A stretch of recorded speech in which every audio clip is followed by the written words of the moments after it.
बिहार में काफी बॉडीज, गंगा में, चौसा में काफी बॉडीज देखने को मिली। यही हमने हमीरपुर में देखा, यही हमने कल लखनऊ में देखा। रूह कपा देने वाली तस्वीरें, लाशें तैर रही हैं नदियों में। बॉडी किसकी है? कोविड-19 पेशेंट्स की। यही सस्पेक्ट किया जा रहा है कि 30 से 40 हजार रुपए क्रेमेशन के लगते हैं। परिजनों के पास पैसे नहीं होंगे तो उन्होंने बॉडीज जो हैं वो नदी में बहा दी। खतरनाक। ऐसा ही कुछ देखने को मिला था 1918 में, 1918 में। जो रिपोर्ट है 1918 इन्फ्लुएंजा एपिडेमिक जो फैला था वो भी चौंका देगी। नेशनल आर्काइव्स रिपोर्ट का जो नाम है नेशनल आर्काइव से निकाला है, the influenza epidemic of 1918 in India. Report में एक और रिपोर्ट है by the foreign and political department of the government of India, जो प्रिंसली स्टेट से डील कर रही थी। यानी कि रिपोर्ट एक रिपोर्ट के अंदर रिपोर्ट है जो प्रिंसली स्टेट से डील कर रही थी। वो जून 1919 की है। अब रिपोर्ट में सारी डिटेल्स लिखी हुई है। किसने लिखी है? General officer commanding Mau. 12 नवंबर 1918 को जनरल ऑफिसर कमांडिंग लिखते हैं, बहुत बुरी हालत है।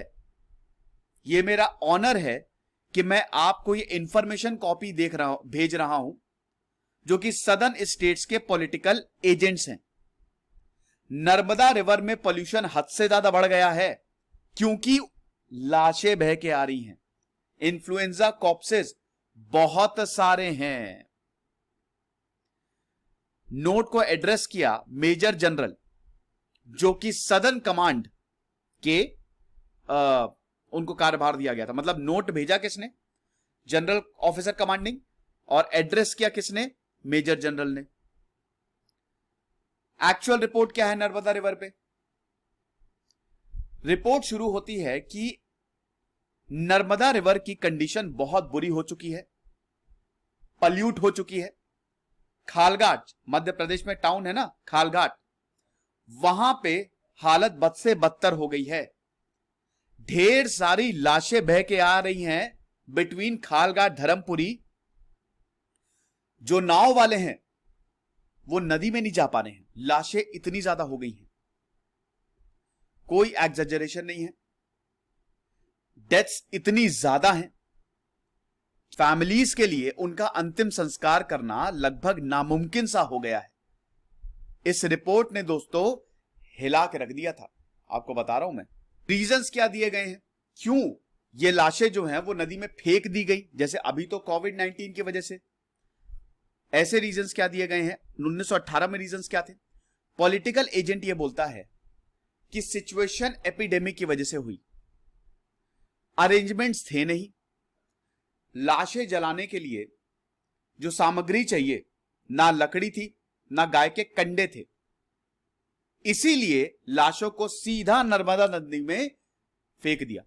स्ट्रीम लो थी, धार कम थी, जिसकी वजह से लाशें खालघाट के किनारे इकट्ठा हो गई। और एयर जो है इन लाशों की वजह से, क्योंकि लाशें लगातार डिकंपोज हो रही थी, सड़ गई थी। अब जब लाशें सड़ती हैं तो आप समझिए कितनी बदबू आती है। आप क्या, एक छोटा सा जब चूहा मर जाता है तो 2-3 दिन बाद सहना मुश्किल है, ये तो इंसान की लाशें हैं। तो ये जो सड़ी गली लाशें हैं, इनकी बदबू से और डिकम्पोजिशन से पूरी जो वातावरण है वो पल्यूट हो गया था। नाव वाले नदी में जा नहीं रहे थे क्योंकि जब वो नाव लेके जाते थे तो लाशें उनकी नाव से फंस जाती थी। नाव का जाना मुश्किल था, लाशों को चीरते हुए जाना पड़ता था, और स्मेल तो इतनी खराब थी, सांस लेने में भी प्रॉब्लम हो रही थी। यह हालत थी दोस्तों। सोचिए क्या नजारा रहा होगा, कितना खतरनाक नजारा रहा होगा 1918 में, 1918 में। किया क्या गया था कि इन कॉर्पसेस को रिवर से रिमूव किया जाए। रिपोर्ट जो है सिंपल बट सैनिटरी प्रोसेस का इसमें हवाला देती है।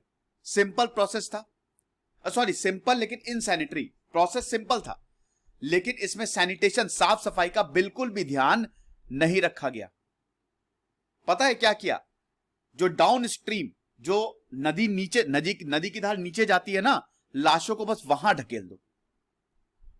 यहां पे बताते हैं कि मैंने खुद अपनी आंखों से लाश को देखा on the far side of the stream. बाकी लाशों को बैलगाड़ियों पे ले जाया जा रहा था जिनको कलेक्ट कर सके, लेकिन वो बहुत ही गंदगी वाला प्रोसेस था, उसमें सैनिटेशन आपको कहीं नहीं मिलेगा। कम से कम 8 लाशें तो ऐसी थी जिन पे कौवे बैठे हुए थे और उन लाश को नोच रहे थे, all highly decomposed.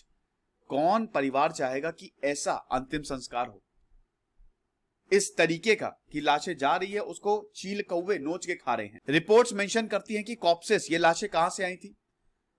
Political agent को इन्फॉर्म किया कि ये जो लाशें हैं वो महेशावर से आई हैं। यहां पे जो दीवान था, दीवान ने ऑर्डर दिया कि भैया अरेंजमेंट करो, ऐसे तो बहुत दिक्कत हो जाएगी।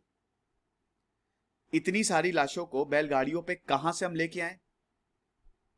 तो इसीलिए तुरंत अरेंजमेंट करो। कुछ अरेंजमेंट किया भी था, लेकिन लोकल अथॉरिटीज, अरेंजमेंट के लिए भी लोग चाहिए। उस समय लोकल अथॉरिटीज भी बीमार पड़ी हुई थी, यानी कि थिंग्स जो है, चीजें उस समय कंट्रोल में थी ही नहीं जैसे आज है। सीवियरिटी ऑफ द पैंडेमिक बहुत ज्यादा थी उस समय की। जितने भी डॉक्टर्स थे बीमार, मेडिसिन का स्टॉक खत्म हो गया, इसीलिए मौतें बहुत ज्यादा हो रही थी।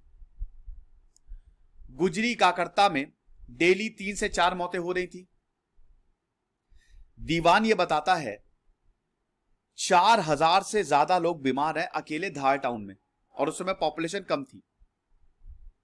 900 डेली, कम से कम 900 लोग डेली हॉस्पिटल में आ रहे हैं, अपना चेकअप करवा रहे हैं। मेडिकल एस्टैब्लिशमेंट डिप्लीट हो चुका है और ये हेल्थ सिस्टम पूरी तरीके से कोलैप्स कर गया था। बहुत ज्यादा मौतें हो रही थी। अब